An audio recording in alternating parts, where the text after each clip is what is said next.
E outra coisa na teorologia, poderia explicar, ampliar a teoria dos neurônios espelho.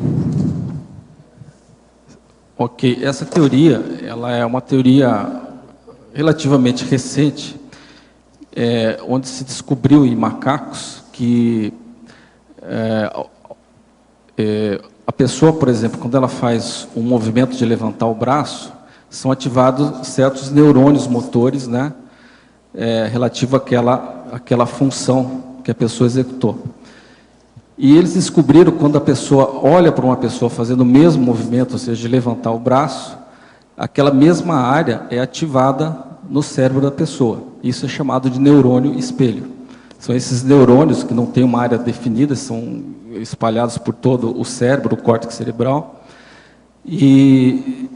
Qual é a relação disso com o autismo? Eles descobriram que os autistas têm deficiência nesses neurônios especificamente, quer dizer, é uma hipótese para explicar boa parte do mecanismo de desenvolvimento do autismo. Então, o que isso leva? Leva que o autista ele acaba não... quando a pessoa faz um gesto, alguma coisa, ele acaba não percebendo o que a pessoa está fazendo, ou seja, ele não consegue compreender a ação dos outros. Então, esse é o mecanismo cerebral para que ele tenha uma dificuldade de interação com a pessoa, porque a pessoa faz alguma coisa e ele não percebe, ele não compreende. Isso já é uma primeira dificuldade para a pessoa compreender o outro. Isso gera uma outra teoria que foi desenvolvida, que é chamada teoria da mente, que diz que o autista ele não consegue está associado ao processo cognitivo, ele não consegue fazer representações do mundo externo, ou seja, todas as sensações, percepções que ele tem, ele não consegue, de certa forma, traduzir isso em uma linguagem, uma simbologia. Isso é chamado de representação primária, e tem também a representação secundária, que é você não dar um nome à própria representação, que é o início do processo da linguagem. Então, ele não tem uma representação do próprio mundo, e, consequentemente, ele não percebe o outro, ele também não tem representação do mundo do outro. Isso é chamado teoria da mente. É uma teoria que vários livros hoje trazem como uma das principais teorias para explicar o autismo. É uma teoria psicológica, mas também neurobiológica, porque ele tem relação aí com os neurônios, com o próprio cérebro. E isso faz com que, quando a pessoa vai interagir com outra, o que acontece? A pessoa não consegue perceber principalmente a comunicação não verbal da pessoa. Tanto verbal quanto não verbal, mas principalmente aqueles gestos que a pessoa faz, que trazem muito da comunicação, da intenção do que ele está querendo falar. Então ele fica praticamente sem compreender a intenção do outro. Esse é um dos motivos também que ele acaba se fechando.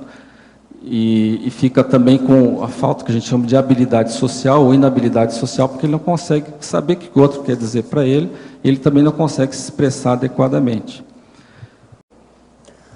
Professor, é verdade que só 2% da SOCIM cumpre a própria PROEX? Se é verdade, por que um número tão baixo, considerando que a programação de vida é sempre execuível de acordo com as condições da CONSIM? Olha, eu não sei também se é muito certo que só 2%, não, pode ser que seja menos, pode ser 0,0000, sei lá. Agora, o caso todo é o seguinte: para ter a PROEX, a pessoa tem que raciocinar sobre o assunto. A maioria ainda não tem lucidez para vir aqui e conservar lucidez sobre aquilo que às vezes ela viu extrafisicamente. Muita gente ainda tem a baratosfera. Esse é o motivo que está fazendo a reurbanização da Terra. Então, a tendência das pessoas para melhorar, e foi isso que os amparadores e, vamos dizer, os revoluciólogos e serenões pensaram, foi o seguinte: vamos fazer um curso que possa fazer com que as pessoas possam raciocinar mais e também gravar mais o que elas devem fazer na vida humana, para levar a vida humana corretamente e não deixar que a vida leve a pessoa. Porque a maioria que vem aqui, eles são espectadores do destino deles, eles não decidem o destino. A vida vai levando a pessoa. Ela não tem autodeterminação naquilo que ela faz. Agora, com o curso intermissivo, vocês já começam a decidir o seu destino. já sabe o que quer, o que vocês pretendem, qual o objetivo a ser alcançado, já há uma dedicação do processo com autoconsciência, autocognição, autolucidez. Então, isso muda. Esse povo, então, que é o que já fez curso intensivo, é muito pouca gente ainda na Terra.